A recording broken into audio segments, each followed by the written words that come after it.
Nah, dinamika ini akan terus menarik untuk disimak pemirsa. Kami akan terus menghadirkan perkembangan dan proses penggantian Ketua Umum Partai Golkar. Sudah bergabung bersama kami kali ini Ketua DPD Partai Golkar, Maman Abdurrahman. Selamat siang, Bang Maman. Selamat siang, Mas. Ya. Assalamualaikum warahmatullahi wabarakatuh.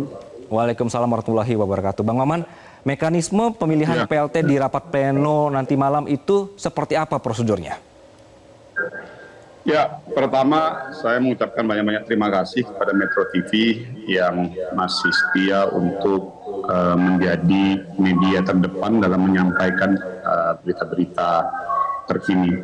Yang pertama, kami dari seluruh keluarga besar Partai Golkar mengapresiasi terhadap apapun langkah yang diambil oleh Pak Erlangga Hartarto sebagai Ketua Umum, terlepas dari pro dan kontranya, namun kita apresiasi tinggi-tingginya kepada beliau sebagai Ketua Umum. Artinya apa? Sudah banyak juga yang ditorehkan oleh beliau dalam perjalanan kepemimpinan di era beliau. Namun suka ataupun tidak suka, pro ataupun kontra terhadap dinamika ini, yang terpenting bagi kami adalah show must go on, partai ini tetap berjalan karena ada dua pertimbangan, Mas. Kenapa kita harus sudah mulai berpikir tentang ke depan, terlepas dari masih ada beberapa pro dan kontra terhadap keputusan yang diambil oleh Pak Erlangga. Yang pertama adalah stabilitas politik nasional. Kita sadar sekali bahwa pada saat Partai Golkar ini bergejolak, tentunya akan mempengaruhi stabilitas politik nasional. Itu tentunya menjadi pertimbangan kami, saya selaku Ketua Bapilu dan juga Ketua DPD Partai Golkar Provinsi Kalimantan Barat. Lalu yang kedua, yang harus kita pahami juga bahwa dalam waktu dekat ini ada perhelatan kontestasi pilkada, yang dimana ini menjadi agenda rutin, agenda internal Partai Golkar untuk menghadapi pilkada di bulan November. Artinya dinamika ini harus kita siasati agar ke depan dua hal yang menjadi catatan kita itu bisa berjalan secara baik. Oke, Bang Maman, ada harapan ya bahwa dari internal partai ini minta agar bisa musyawarah lah begitu, tidak usah voting begitu. Nah, kondisinya sejauh ini suara-suara kader yang masuk itu sudah mengerucut ke satu nama atau masih menyebar, Bang? Saya pikir sementara ini kita belum masuk kepada siapa yang akan menggantikan Pak Erlangga menjadi Ketua Umum, karena nanti malam secara mekanisme, Mas, dalam ADART kita apabila Ketua Umum itu mengundurkan diri maka harus dilakukan munaslup namanya. Jadi tidak ada itu munas dipercepat, munas diperlambat, yang ada hanya munaslup dan munas. Itu dulu ya saya tegaskan, itu mekanisme organisasi yang ada di internal kita. Artinya dikarenakan Ketua Umum mengundurkan diri, maka secara aturan kita Partai Golkar bersama-sama dengan DPP Partai Golkar harus menyelenggarakan munaslup. Nah, prosesnya harus diputuskan menyikapi, merespon apa yang sudah terjadi. DPP Partai Golkar nanti malam jam 7 akan menyelenggarakan rapat pleno, di mana rapat pleno itu akan membahas salah satu agendanya. Yang pertama adalah merespon surat pengunduran Ketua Umum, lalu yang kedua adalah menyikapi langkah-langkah organisasi ke depan, yang tentunya harus ditunjuk terlebih dahulu siapa yang menjadi Ketua PLT sementara untuk mempersiapkan menuju ke agenda munaslup. Saya pikir itu. Oke. Bang Maman, jadi sebenarnya kalau dalam ADART-nya Golkar begitu ya, ketika nanti malam ini kan akan menunjuk PLT, kemudian nanti ada munaslup gitu Bang ya. Untuk menjadi ketua ini memang harus statusnya pengurus atau bisa dari luar, Bang? Begini Mas, sekali lagi saya ingin sampaikan kita belum bisa terlalu jauh berbicara syarat-syarat dan lain sebagainya, karena begini, yang terpenting pertama Ketua PLT itu harus ditunjuk terlebih dahulu, karena itulah yang akan menjaga pemerintahan transisi Partai Golkar ke depan. Di mana nanti juga rapat pleno itu berdasarkan pembicaraan kita di internal, kita juga sekaligus akan menetapkan kapan jadwal munaslup akan diselenggarakan. Jadi itu dulu Mas Dua. Nah, terkait misalnya kandidasi ataupun syarat-syarat menjadi calon, tentunya nanti akan dibentuk struktur di mana di situ ada OC, SC, dan penyelenggara. Di mana SC itu akan menyiapkan syarat-syarat usulan terkait administrasi salot-salot menjadi calon ketua umum. Namun yang perlu saya sampaikan dan saya tegaskan, forum Munaslup adalah forum tertinggi yang dimana di situ bisa mengambil semua keputusan. Karena itu dihadiri oleh DPD 2, DPD 1, DPP, dan perangkat-perangkat organisasi lainnya. Jadi saya harus sampaikan, kita belum bisa berandai-andai, tentunya proses ini akan berjalan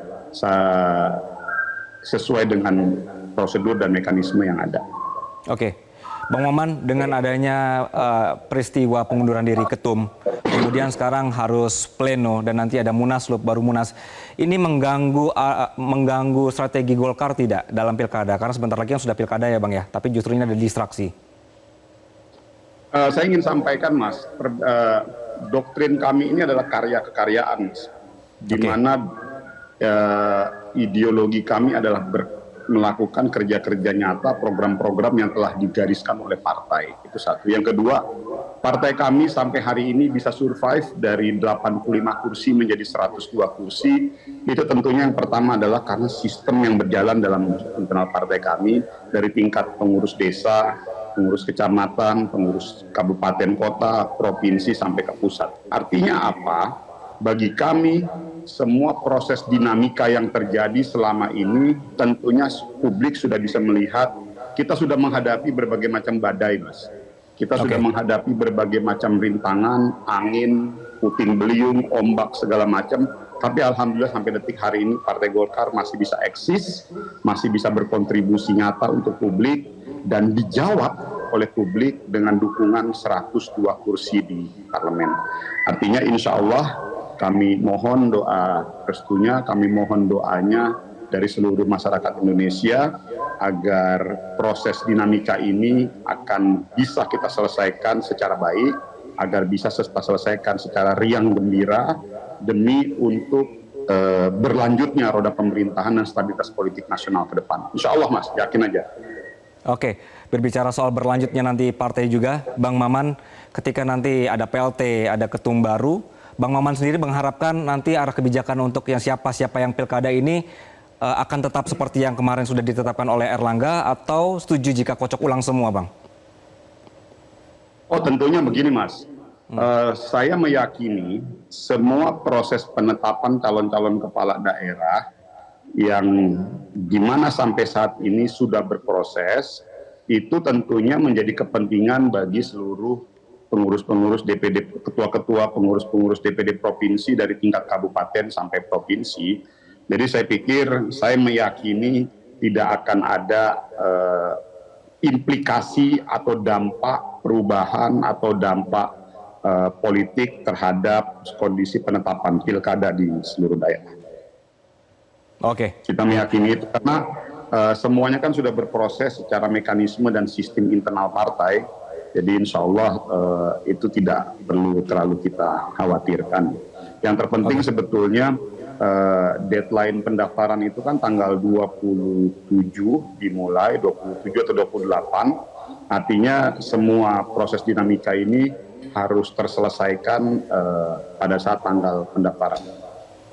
Oke, baik. Bang Maman, satu lagi, kalau misal boleh berkomentar dari 4 nama yang sudah beredar, siapa yang paling kuning menurut Bang Maman? Saya rasa terlalu dini Mas kalau kita masuk kepada hal tersebut ya. Tapi insya Allah yakin saja, kami ini partai besar Mas, kami ini partai yang sudah terbiasa mengelola atau berjalan di atas badai. Insya Allah siapapun nanti yang menjadi ketua umum menggantikan Pak Erlangga Hartarto, dia adalah orang yang kita yakini memiliki ijtihad politik yang sama dengan kami untuk membawa dan membesarkan partai ini menjadi lebih baik.